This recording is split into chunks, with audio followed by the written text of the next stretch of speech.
Greetings, everyone. Greetings, everyone. So, can you believe that,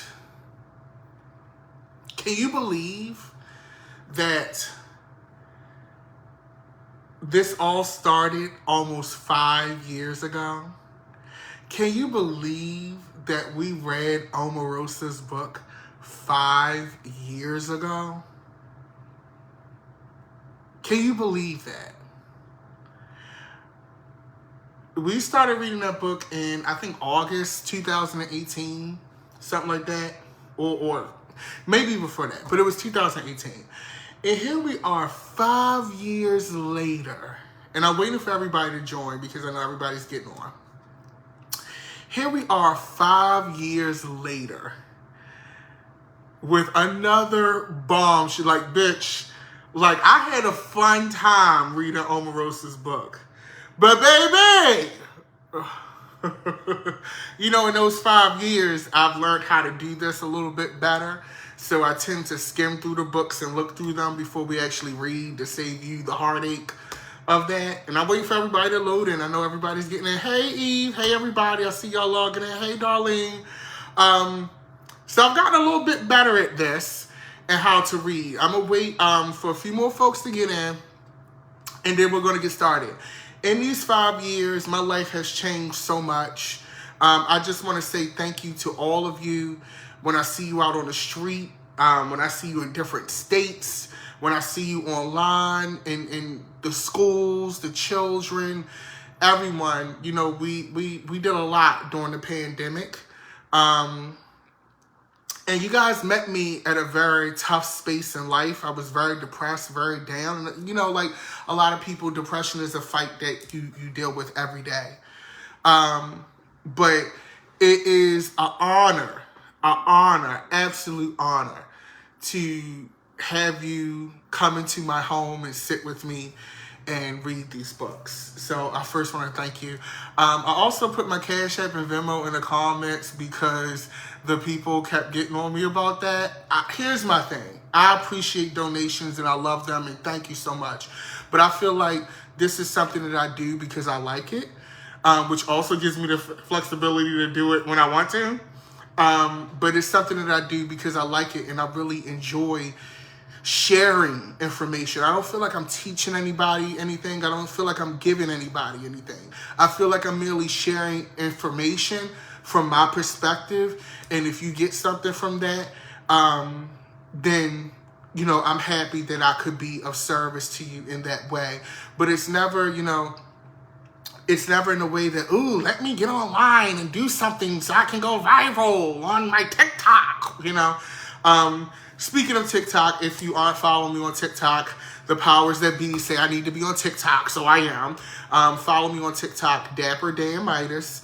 Like I said, I put my Cash App and Venmo. That's the same thing for everything. Instagram, TikTok, it's all Dapper Dan Midas for that. So I appreciate all of you for everything. And just sitting with me, because you don't have to sit online and watch me read these books. But baby!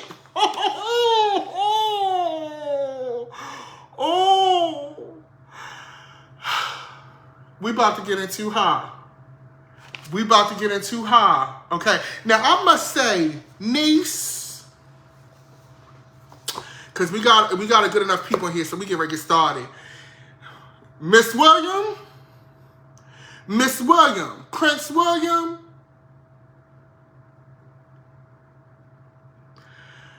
Gags. He's not a nice girl. He's not nice. Like, skimming through this book, we always say, a lot, the press says that William is very much Charles's child. Harry is very much Diana's child, right? We're not going to get into the rumors of Harry's dad and all that, even though he looks like a certain, bodyguard that Diana had. But we're going to leave that to the press because that would be me being messy. But we're going to get into this book. Now, one thing I wanted to cover I want to cover everything that happened from the proposal to the wedding. Because everybody, hey Cabinet, hey Orlando Cabinet, because everybody, of course, you know it's a lot of mess in here. But on this first night, I wanted to kind of get into the psychology of this whole family dynamic with Meghan in it. And I also wanted to get into what Meghan ran into when it first came out, right? So I'm going to read like a page or two from when their relationship first broke public, and then we're going to get into this messy ass behind the scenes wedding where Kate had a meltdown, bitch, because Charlotte's dress ain't fit, bitch, and she felt the need to show her ass. But anyway,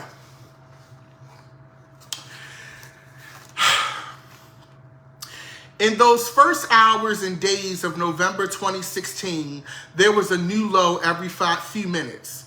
I was shocked and scolded myself for being shocked. As for being unprepared, I'd been braced for the usual madness, the standard libels, but I had anticipated this level of unrestrained lying. Above all, I hadn't been ready for the racism. This how you know he white.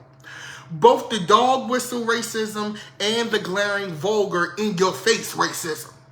The Daily Mail took the lead. Its headline, Harry's girl is almost straight out of Compton. The subheadline, gang-scarred home of her mother revealed. So will he be dropping in for tea? Okay. My face froze. My blood stopped. I was angry, but more ashamed. My mother country doing this to her, to us, really? As if its headline wasn't disgraceful enough, the Mail went on to say that Compton had been the scene of 47 crimes in the last week alone. Now, first off, bitch, y'all in a whole nother country. I'm mad that y'all went and did the statistics for the crime rate for 1 week in a whole nother country in a very specific neighborhood, but whatever. 47, imagine that. Never mind that Meg had never lived in Compton, never even lived near it. She lived a half an hour away, as far from Compton as Buckingham Palace was from Windsor Castle. But forget that. Even if she had lived in Compton, years ago or currently, so what? Who cared how many crimes were committed in Compton or anywhere else, so long as Meg wasn't the one committing them? A day or two later, the Mail weighed in again, this time with an essay by the sister of London's former mayor, Boris Johnson, bitch, that name sounds familiar, predicting that Meg would do something genetically to the royal family. And I quote, bitch, if there's an issue from her alleged union with Prince Harry, the Windsors will thicken their watery, thin blue blood and Spencer pale skin and ginger hair with some rich and exotic DNA. First of all, bitch, I get so annoyed as a person of color, as a black person, when they call us exotic. Okay? First of all, no shade. I will give him credit, though, bitch. He read both races for filth. He read the white people and the black people in this fucking headline. But, bitch, that's neither here nor there. Sister Johnson further opined that Meg's mother, Doria, was from the wrong side of the tracks, and as stone cold proof, she cited Doria's dreadlocks. This filth was being blasted out to 3 million Britons about Doria. Lovely Doria, born in Cleveland, Ohio, graduate of Fairfax High School in a quintessentially middle-class part of Los Angeles. The Telegraph entered the fray with a piece slightly less disgusting, but equally insane, in which the writer examined from all angles the burning question of whether or not I was legally able to marry a divorcee.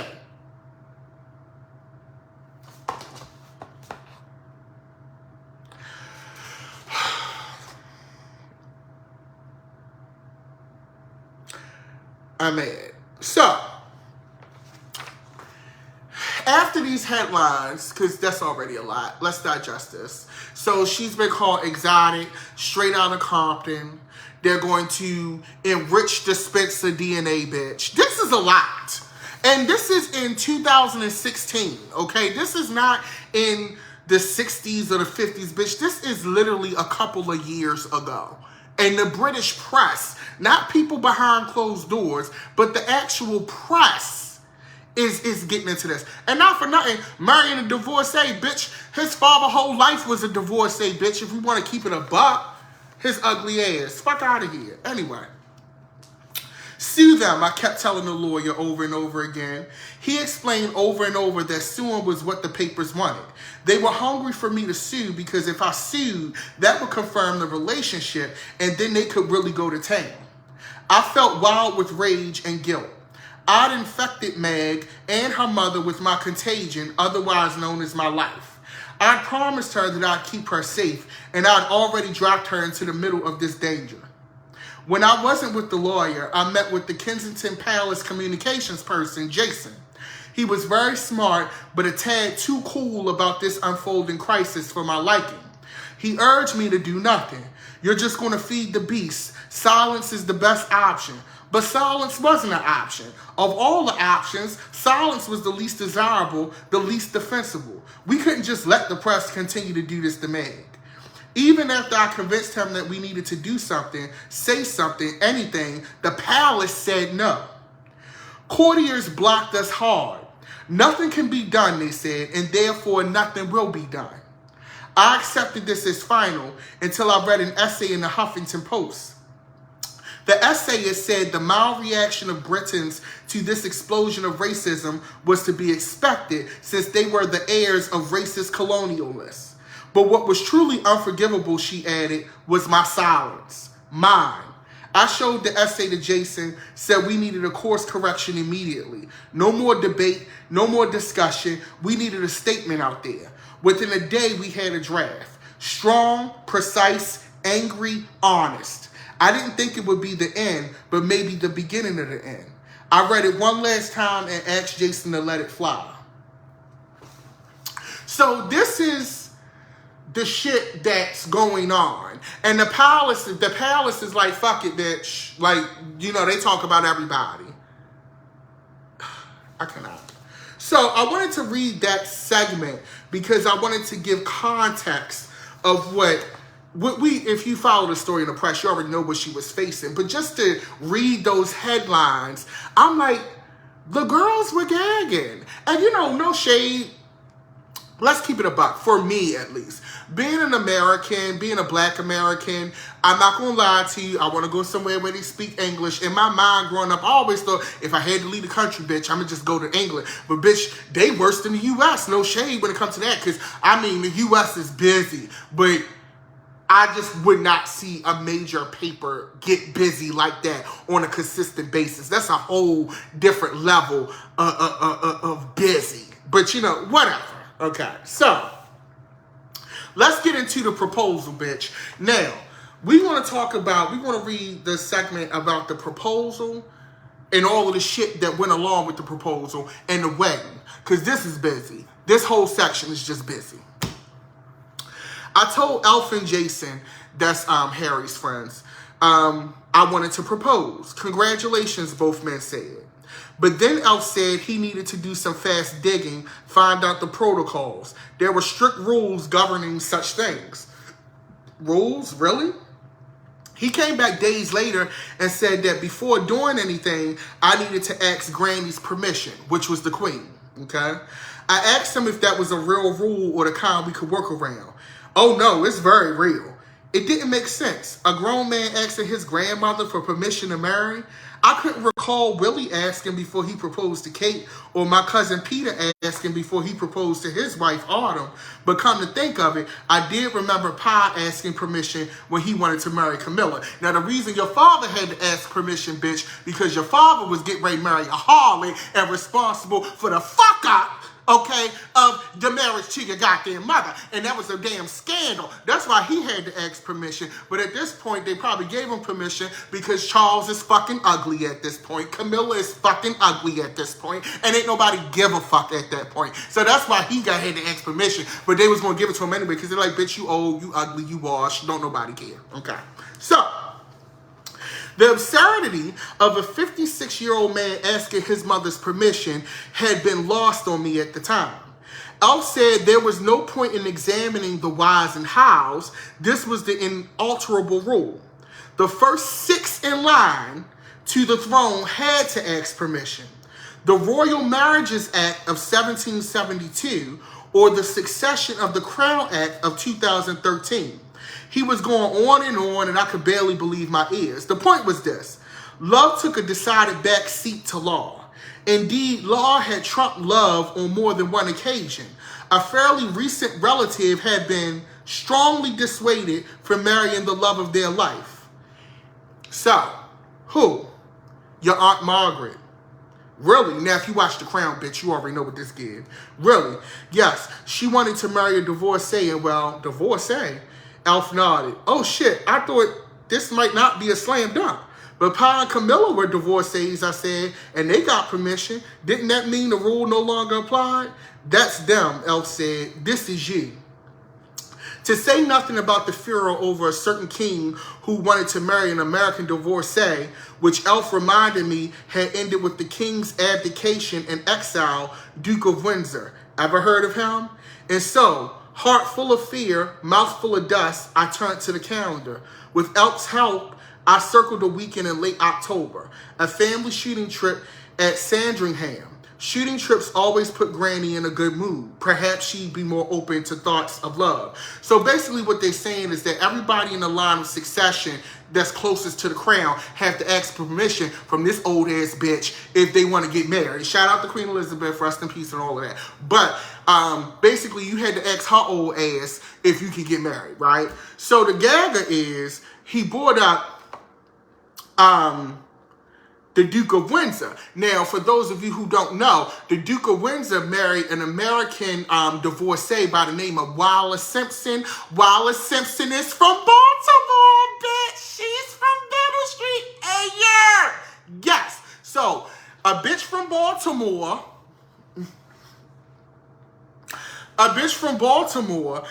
had a whole king of another country so pussy whipped that he said, fuck this throne, bitch. Y'all can have this throne, put this bitch Elizabeth in the seat and keep it the fuck moving. I'm going out. I'm out with my bitch from Baltimore. It's something about these women from Baltimore. Between Jada Pinkett, Wallace Simpson, it's just something about bitches from Baltimore that just make motherfuckers lose their mind. They be slapping you at the award shows. They be giving up crown jewels and shit. It's something in the Baltimore coach. I don't know what it is. But anyway. So we get to the day when he asks for the permission and shit, right? So bitch, this way it get cute. Cloudy, blustery day. I jumped into the venerable old Land Rover, the ancient army ambulance that Grandpa had repurposed. Pa was behind the wheel. Willie was in the back. I got into the passenger seat and wondered if I should tell them both what I was intending. I decided against it. Pa already knew, I assumed, and Willie had already warned me not to do it. You're going to find out William is a fucking hater, okay? It's too fast, he told me, too soon. In fact, he actually been pretty discouraging about my even dating Meg. One day, sitting together in his garden, he predicted a host of difficulties I could expect if I hooked up with an American actress. A phrase he always managed to make sound like convicted felon. Are you sure about her, Harold? Harold is Harry's full name. I am Willie. Willie is the nickname that Harry calls Prince William by. Do you know how difficult it's going to be? What do you want me to do? Fall out of love with her? The three of us were wearing flat caps, green jackets, +4s, as if we played for the same sports team. Pa, driving us out into the fields, asked about Meg. Not with great interest, just casually. Still, he didn't always ask, so I was pleased. She's good, thanks. Does she want to carry on working? Say it again. Does she want to keep on acting? Oh, I mean, I don't know. I wouldn't think so. I expect she'll want to be with me doing the job, which would rule out Suits since they film in Toronto. So Meg, if you don't know, Megan was an actress. She played in the show Suits that was really popular in the UK and things like that. So basically, Prince Charles asked, well now King Charles, asked Harry, hey, how's this going to work? Is she still going to be acting? Is she going to do that? And Harry basically said she presumably would give that up and then join the family and do the royal duties. So he goes, I don't know. I wouldn't think so. I'll expect she'll want to be with me doing the job, which would rule out Suits since they film in Toronto. I see. Well, darling boy, there's not enough money to go around. I stared. What was he banging on about? He explained, or tried to. I can't pay for anyone else. I'm already having to pay for your brother and Catherine. I flinched. Something about his use of the name Catherine. I remembered the time he and Camilla wanted Kate to change the spelling of her name because there were already 2 royal ciphers with a C and a crown above, Charles and Camilla. It would be too confusing to have another. Make it Catherine with the K, they suggested. I wondered now what came of their suggestion. I turned to Willie, gave him a look that said, are you listening to this? His face was blank. So let's get into this, bitch. So, it's okay for Prince Charles to support. So the way that this works, when you work for the crown, they basically, of course, pay for your housing, all of that shit. So, his line of question, Prince Charles, was basically getting around to, is this bitch still going to be working? Because we not paying for her to marry you and live with you, bitch. Like, she got to get a job. So Kate's ass don't have to get a job. But the black girl is going to have to get a job. She can't be a princess, bitch. She got to work. Okay? Pa didn't financially support Willie and me and our families out of any largesse. That was his job. That was the whole deal. We agreed to serve the monarch, go wherever we were sent, do whatever we were told, surrender our autonomy, go wherever, keep our hands and feet inside the gilded cage at all times, and in exchange, keep the keepers of the cage agreed to feed and clothe us. Was Pa, with all his millions from the hugely lucrative Duchy of Cornwall, trying to say that our captivity was starting to cost him a bit too much? Besides which, how much could it cost to possibly house and feed Meg? I wanted to say, she doesn't eat much, and I'll ask her to make her own clothes if you like. It was suddenly clear to me that this wasn't about money.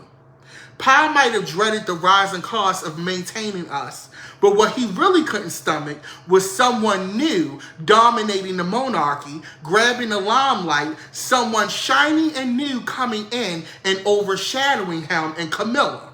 He lived through that before and had no interest in living through it again. So, here's the thing, and this makes sense.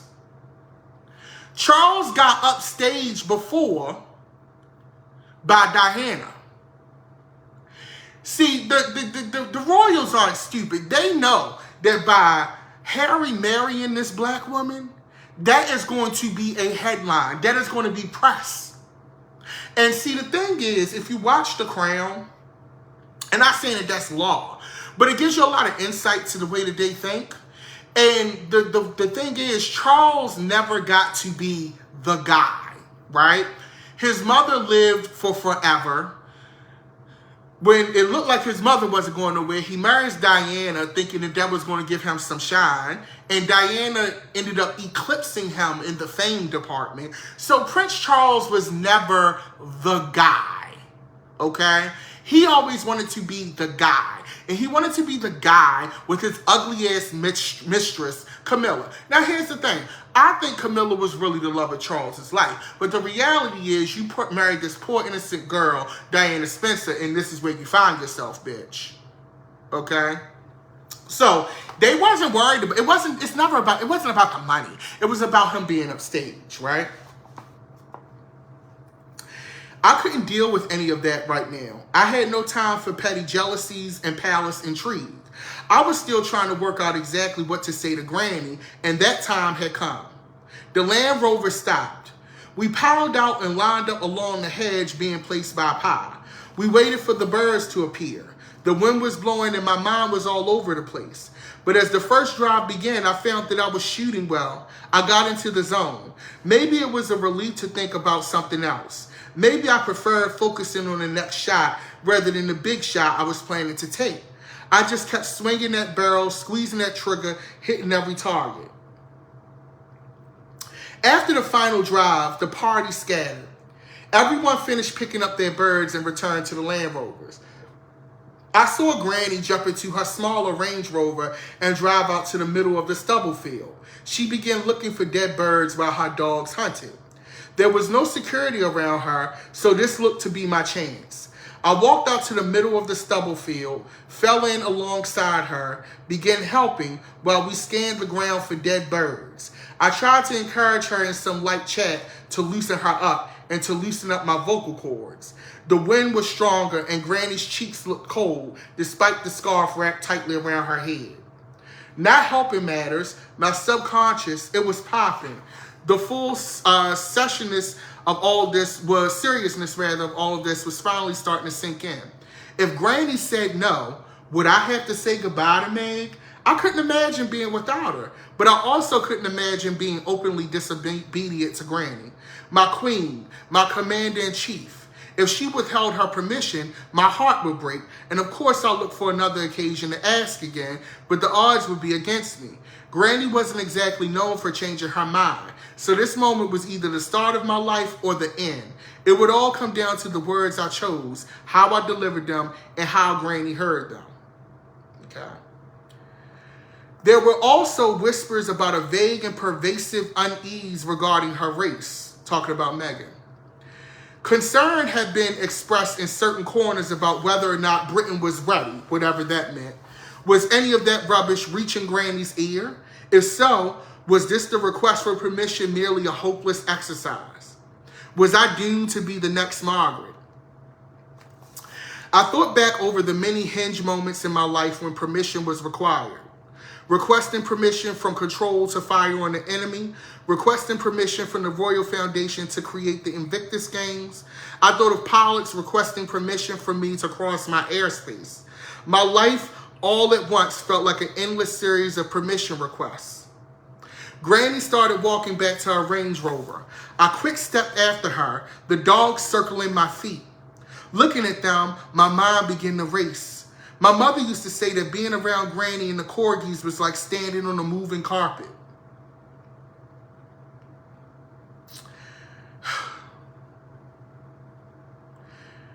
So, as Granny lowered the tailgate and as the dogs leaped up, as I thought of petting them, but then remembered I had a dead bird in each hand. Their lit necks nestled between my fingers, their glazed eyes rolled all the way back, their bodies still warm through my gloves. I turned instead to Granny and saw her turn to me and frown. Did she recognize I was afraid of both the request for permission and of her majesty? Did she realize that no matter how much I loved her, I was often nervous in her presence? And I saw her waiting for me to speak and not waiting patiently. Her face radiated. Out with it. I coughed. Granny, you know I love Meg very much, and I've decided that I would like to ask her to marry me, and I've been told that I have to ask your permission before I can propose. You have to? Well, yes, that's what your staff tell me, and my staff as well, that I have to ask your permission. I stood completely still, as motionless as the birds in my hands. I stared at her face, but it was unreadable. At last she replied, well, then I suppose I have to say yes. I squinted. You feel you have to say yes? Does that mean you're saying yes, but that you want to say no? I didn't get it. Was she being sarcastic, ironic, deliberately cryptic? Was she indulging in a bit of wordplay? I mean, I've never known Granny to do any wordplay, and this would be a surprisingly bizarre moment, not to mention wildly inconvenient for her to start, but maybe she just saw the chance to play off of my unfortunate use of the word have and couldn't resist. Or else, perhaps, there was some hidden meaning beneath the wordplay. I stood there squinting, smiling, asking myself over and over, what is the Queen of England saying to me right now? At long last, I realized she's saying yes, you muppet. She's granting permission. Who cares how she words it? I just know when to take yes for an answer. So I sputtered, Right. Okay, Granny. Well, fabulous. Thank you. Thank you so much. I wanted to hug her. I longed to hug her. I didn't hug her. I saw her into the Range Rover, then marched back to Pa and Willie. So, what's interesting about the ask is that in this book, and it kind of makes you look at Queen. I don't know if it was just because Queen Elizabeth was old or what, and she just didn't care anymore. But it seemed like the staff and the people inside of the palace were more worried about Meghan than she actually was. That's what I'm getting. It's giving very much of, bitch, I'm old, my husband is gone, I'm unbothered, bitch.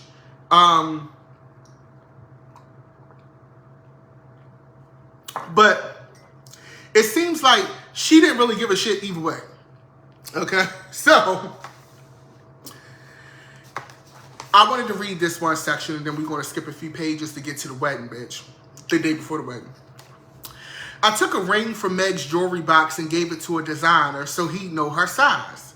Since he was also the keeper of Mommy's bracelets, earrings, and necklaces, I asked him to harvest the diamonds from one particularly beautiful bracelet of Mommy's and use those to create a ring. I'd clear all this in advance with Willie. I'd asked my brother if I could have the bracelet and told him what it was for. I don't recall him hesitating for 1 second in giving it to me. He seemed to like Meg, despite his off-sided concerns. Kate seemed to like her too. We'd have them over for dinner during one of Meg's visits, and Meg cooked, and everything was good. Willie had a cold, he was sneezing and coughing, and Meg ran upstairs to get him some of her homeopathic cure-alls, oregano or turmeric. Now, that's where you know Meghan is black. This way the black side come out, because, bitch, you going to get herbs and spices and shit, bitch. That's not no white people shit. That is some black people shit. That's definitely her mother coming out the woodwork and that. But anyway, he seemed charmed, moved, though Kate announced to the table that he never takes such unconventional remedies. We talked about Wimbledon that night in Suits, and Willie and Kate weren't brave enough to admit to being super fans, which was sweet. The only possible discordant note I could think of was the marked difference in how the two women dressed, which both of them seemed to notice. Meg was in ripped jeans and barefoot. Kate was done up to the nines. No big deal, I thought. Along with the diamonds from the bracelet, I asked the designer to add a third blood-free diamond from Botswana. He asked if there was a rush. Well, now that you mention it, okay? So, Meg packed up her house, gave up her role in Suits. So this is now he's proposed to her. She got the ring and shit, right? So, now shit's getting real. Now shit's getting real.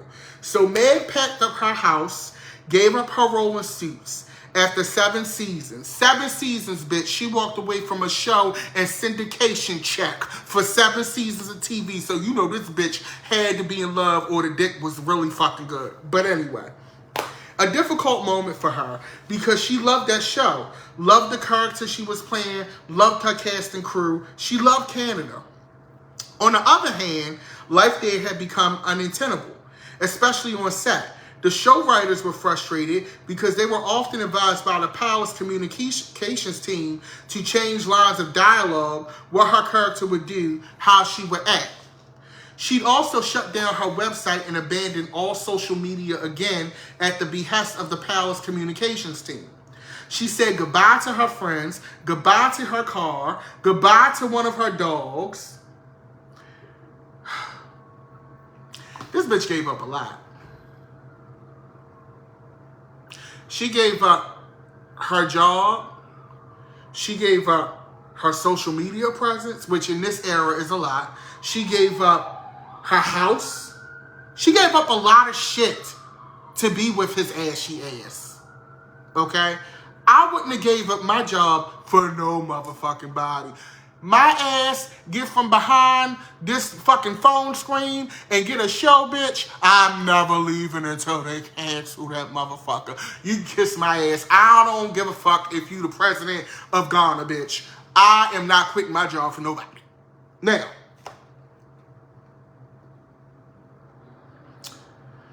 Meg's other dog, Guy, also came. Her beat-up little beagle, who was even more beat up as of late. He missed Bogart, which is where her other dog, of course, but more, he was badly injured. Okay?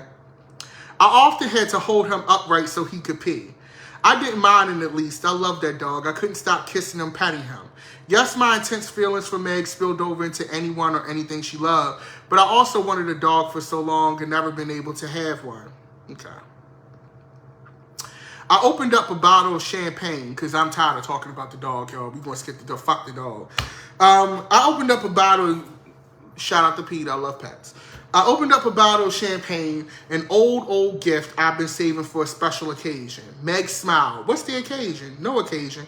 I scooped up Guy, carried him inside into the walled garden, put him down on a blanket, and I spread on the grass. Then I ran back inside and asked Meg to grab her champagne flute and come with me. What's up? Nothing. I led her out to the garden. Cold night. We were both wrapped in big coats, and hers had a hood lined with fake fur that framed her face like a cameo. I set electric candles around the blanket. I wanted it to look like Botswana, the bush, where I first thought of proposing. This nigga love Botswana. Now I knelt on the blanket, Guy at my side. Both of us looked up searchingly at Meg. My eyes already full of tears. I brought the ring out of my pocket and said my piece. I was shivering and my heart was audibly thumping and my voice was unsteady, but she got the idea. Spend your life with me. Make me the happiest guy on the planet. Yes. Yes. Yes. Okay. Ordinarily now, he proposed. They got, proposed and everything. He do love Botswana. I didn't mean, we having a candid conversation, but I just gagged because I'm like, every time I turn around, bitch, you talking about Botswana. But whatever. Okay. So, he proposes to her, right? So now we got to get to all the formalities and shit, right? So, ordinarily, I had gone, this is where it gets busy because they start bringing up Meg's father and shit. So ordinarily, I'd have gone to Meg's father first, asked for his blessing, but Thomas Markle was a complicated man. He and Meg's mother split when she was 2, and thereafter she divided her time between them. Monday to Friday with her mother, weekends with her dad. Then for part of high school, she moved in with her father full time. They were that close. After college, she traveled the world, but always stayed in constant contact with him. She still, even in her 30s, called him daddy. She loved him, worried about him, his health, his habits, and often relied upon him. Throughout her run on Suits, she consulted him every week about the lighting. He'd been a lighting director in Hollywood, won 2 Emmys. In recent years, however, he hadn't been working regularly and he sort of disappeared. He rented a small house in a Mexican border town and wasn't doing well overall. See, here's the gagger. Here's the gagger. If you remember, when they talked about Megan's father in the press, they made that man look real bad. They made him look real terrible. And I'm sitting here reading this, and this man was a Hollywood professional, a multiple Emmy winner, and they made him look like he was garbage. They made him look like their relationship was so bad. If y'all remember, I don't know if y'all remember, they made it seem like this man was a clout chaser. He was the worst person ever. And kind of find out, multiple Emmy winner. Now, somebody said he was hiding from the IRS. I don't know about all that. But they made him seem like he was like kind of crazy. I mean, maybe it's more to the story, but whatever. In every way, Meg felt her father would never be able to withstand the psychological pressures that come with being stalked by the press. And that was now happening to him. It had long been open season on everyone in Meg's circle. Every current friend and ex-boyfriend, every cousin, including those she'd never even known, every former employer and former co-worker. But after I proposed, there was a frenzy around the father. He was considered the prize catch. When the Daily Mirror published his location, Pats descended on his house, taunting him, trying to tempt or lure him outside. No fox hunt, no bear baiting was ever more depraved. Strange men and women dangled offers of money, gifts, friendship. When none of that worked, they rented the house next door and shot him day and night through his windows. The press reported that as a result, Meg's father had nailed plywood over his windows. But this wasn't true. He often had plywood nailed over his windows even when living in LA, well before Meg started dating me. Complicated man. Then they began following him into town, tailing him on his errands, walking behind him as he went up and down the aisles of local shops. They'd run photos of him with the headline, "Got him." Meg would often phone to her father, urge him to remain calm. "Don't speak to them, Daddy. Ignore them. They'll go away eventually. As long as you don't react, that's what the palace says to do." Once again, they made this man seem like he was the worst person ever. And you move it, who moves into the house next to a person to take pictures of them? Like, the British press is terrible. I will take TMZ any day. Give me TMZ, bitch. Give me TMZ, hard copy, current affair, gossip, all of it. Whatever, everybody. Shade Room, Entertainment Tonight. I'll take all of them because the British people, they fucking terrible. So, it was hard for both of us while dealing with all of that to focus on the 1,000,001 details of planning a royal wedding. Strangely, the palace had trouble focusing too. We wanted to get married quickly. Why give the papers and paps time to do their worst? But the palace couldn't seem to pick a date or a venue. While waiting for a decree from on high, from the nebulous upper regions of the royal decision-making apparatus, we went off on a traditional engagement tour. England, Ireland, Scotland, Wales. We traveled up and down all over the UK, introducing Meg to the public. Crowds went wild for her.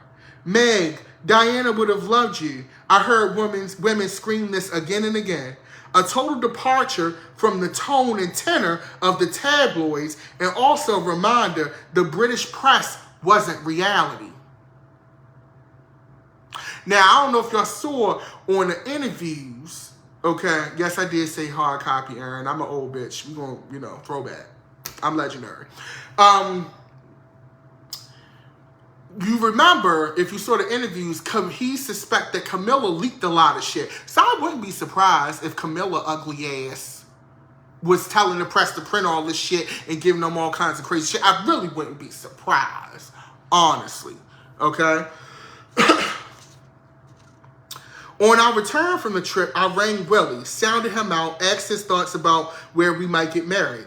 I told him we were thinking of Westminster Abbey. No good, we did it there. Right. St. Paul's, $2,000, plus pie and mommy did it there. Good point. He suggested Tetbury.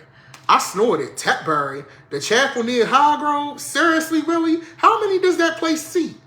Isn't that what you said you wanted? A small, quiet wedding?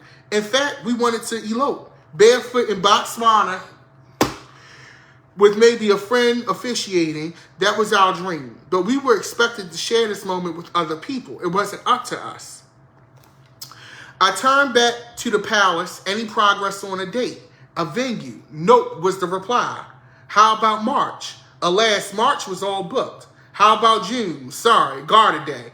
At last they came to us with a date, May 2018. And they accepted our request for the location, St. George's Chapel. That settled, we made our first public outing with Willie and Kate. The Royal Foundation Forum, February 2018. Okay? All four of us sat on the stage while a woman asked us softball questions before a fairly good-sized audience. The foundation was nearing 10 years of existence, and we spoke about its past while looking to its future with us four at the helm. The audience was keen. All four of us were having fun. The whole atmosphere was hugely positive. Days later, controversy. Something about Meg showing support for Me Too and Kate not showing support via their outfits. I think that was the gist, though who can say? It wasn't real, but I think it had Kate on edge, while putting her and everyone else on notice that she was now going to be compared to and forced to compete with Meg. So, bitch, it was cute, bitch, when you was dating. But now you got this new girl, and she giving fever. She's giving garment, she's giving look, she's giving flair. And now, Kate, you got to step it up, sis. You got to step it up. And now you gagging, okay? All this came on the heels of an awkward moment backstage. Meg asked to borrow Kate's lip gloss, an American thing. Meg forgot hers, worried she needed some, and turned to Kate for help. Kate, taken aback, went into her handbag and reluctantly pulled out a small tube. Meg squeezed some onto her finger and applied it to her lips. Kate grimaced. Small clash of styles, maybe? Something we should have been able to laugh about soon after, but it left a little mark. And then the press sensed something was up and tried to turn it into something bigger. Granny formally approved the marriage in March 2018 by royal decree. Meanwhile, Meg and I were already a growing family. We brought home a new puppy, a sibling for God, okay? Many mornings I found myself surrounded by things I loved who loved me and depended on me, and I thought simply had no right to this much good fortune. Work challenges aside, this was happiness, life was good.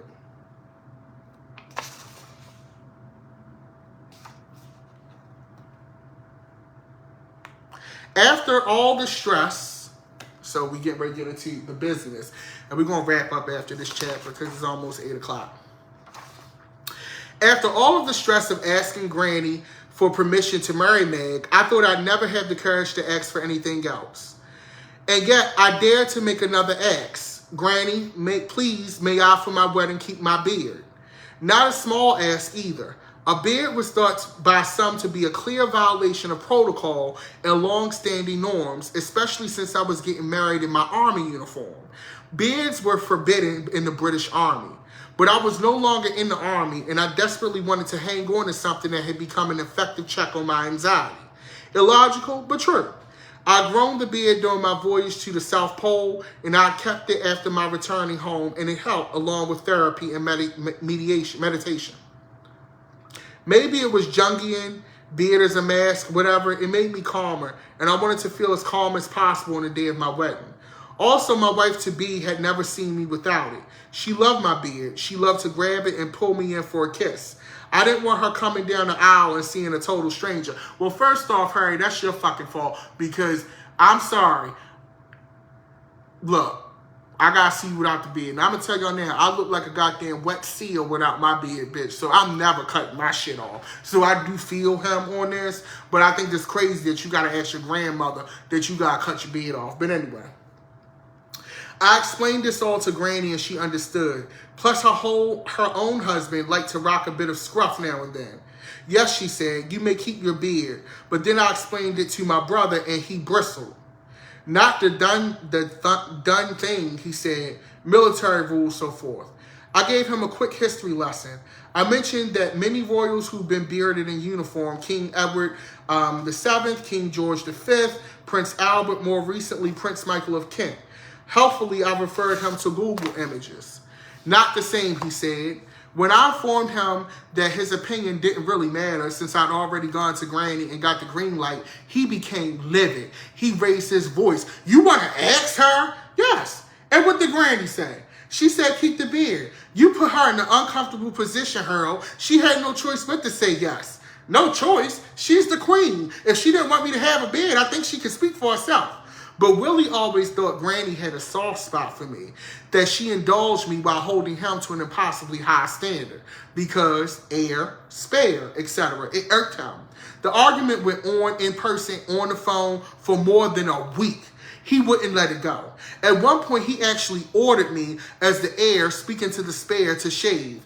Are you serious? I'm telling you to shave it off. For the love of God, Willie, why does it matter so much to you? Because I wasn't allowed to keep my beard. Ah, there it is.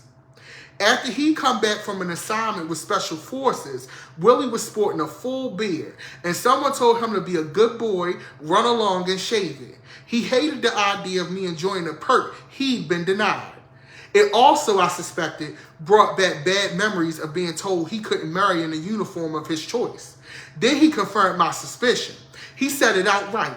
In one of our beer debates, he complained bitterly about my being allowed to marry in my household cavalry frock coat, which he'd wanted to wear for his wedding.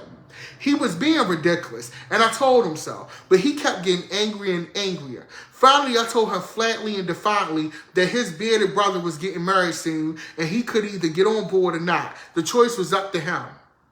I showed up to my stag ready to party, to laugh, to have a good time, to get clear of all the stress. And yet I also feared that if I got too clear, got too drunk, and passed out, Willie and his mates would hold me down and shave me. See, here's the thing. I feel like Prince William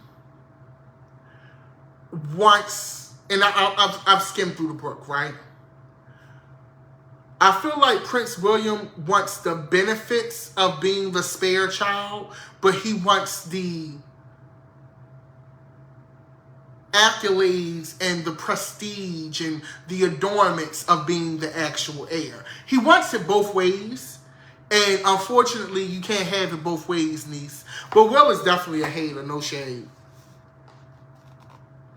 Aside from my older brother, 15 mates were in attendance.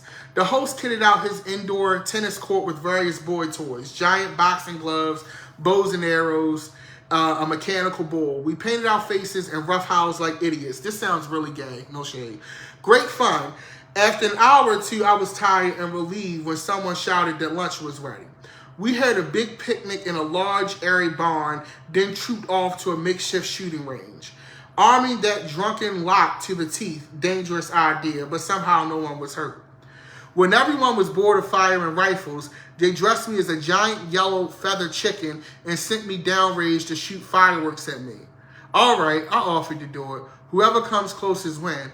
I flashed back to those long ago weekends in Norfolk, dodging fireworks with Hugh and Emil's boys. I wonder if Willie did too. How had we drifted so far from the closeness of those days? Or had we? Maybe, I thought, we can still recapture it now that I'm to be married.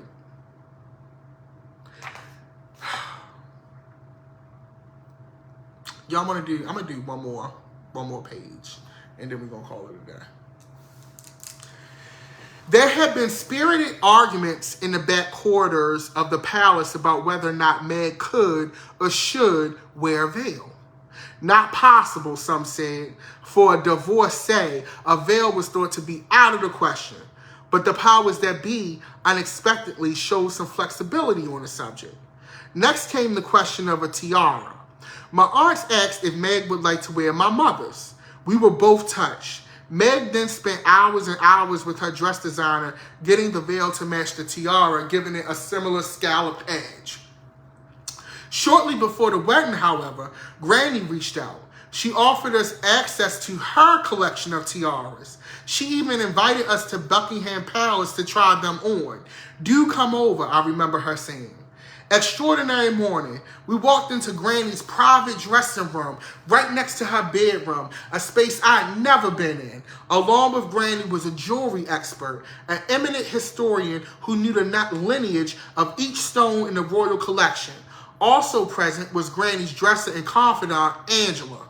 5 tiaras were arranged on the table, and Granny directed Meg to try on each one before a full-length mirror.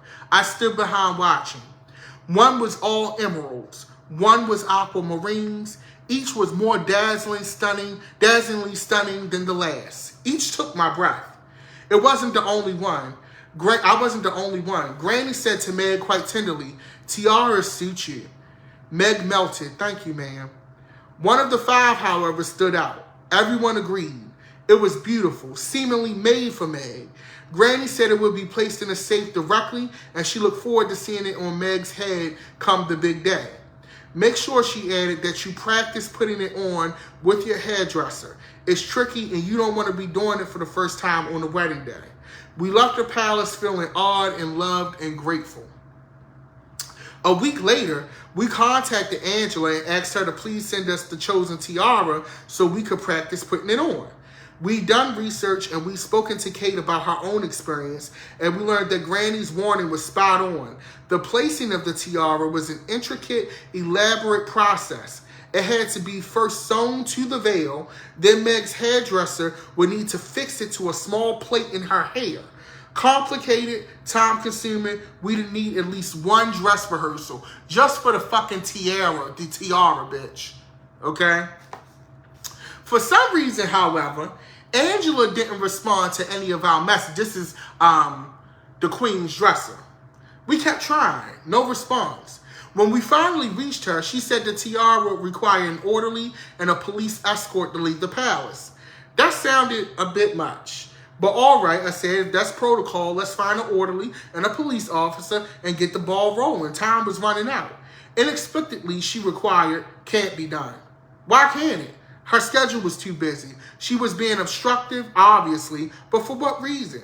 We couldn't even hazard a guess. I considered going to Granny, but that would probably mean sparking an all-out confrontation, and I wasn't quite sure with whom Granny would side. Also, to my mind, Angela was a troublemaker, and I didn't need her as an enemy. Above all, she was still in possession of that tiara. She held all the cards. So we're going to pause here. We're going to pause here. Now, here's something interesting that I take from the Queen offering the tiaras after Harry's aunt said you should wear Diana's tiara. I think that the Queen only offered her, and I don't know, I'm not that lady, but I think they didn't want to see any resemblance of Diana in this wedding. That's what I honestly think.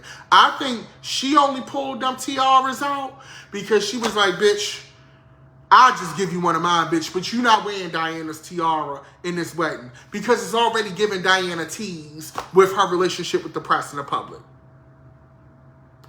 Second, I wouldn't even want to wear the bitch because it sounds like surgery getting the motherfucker on.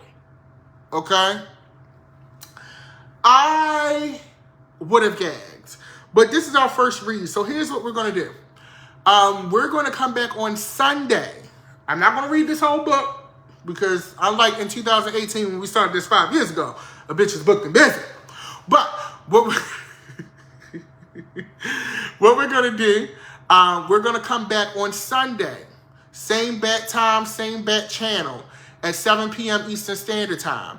If you want to donate to the readings of my time, you can definitely do that. Cash App, Venmo is in the description. Dapper Dan Midas, $ Dapper Dan Midas, at Dapper Dan Midas. It's greatly appreciated. If you can, you can. If you can't, I understand that too. But we're going to come back on Sunday at 7 p.m. Eastern Standard Time. Everybody, you know, some of y'all got off on Monday because of MLK Day, so we're going to have a good time. That'll give me more time to skim this book, and we're going to have some more discussion. I want to thank y'all for joining because this is the full live amount. We averaged the same amount on this live that we did before I stopped, when I was doing the readings at the height. So y'all returned. So I wanted to give a hand to yourselves because honestly, bitch, I thought y'all didn't care no more. You know, I thought y'all didn't care anymore. So I am honored that you joined me for this time. I hope you enjoyed the read. As always, we have fun with this. Make sure you follow